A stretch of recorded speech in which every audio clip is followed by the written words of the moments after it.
ate, masyado lumalapit yata. Basketball lang kami, pero iba na yung pinola.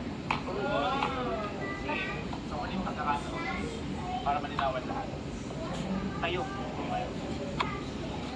hindi nakakaalam. Kayo ba yung graduate? Ako ang pangalan. Ang pangalawa?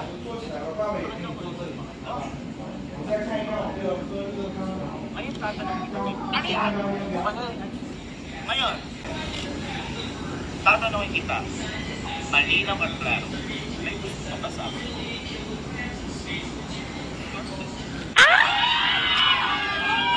Oh my God.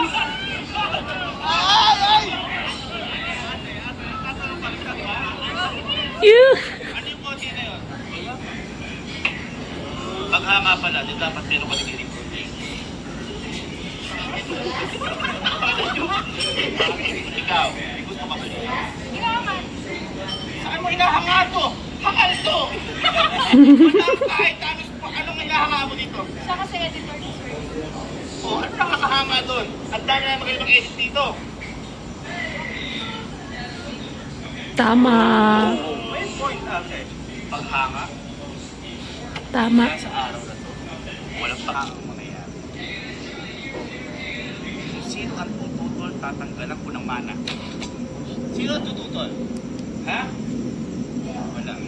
Kasi mga baka yung pera. Kaya ikaw, ibigyan kitang 1 milyon. Once ka lang sa pamamahay na ito. 1 milyon.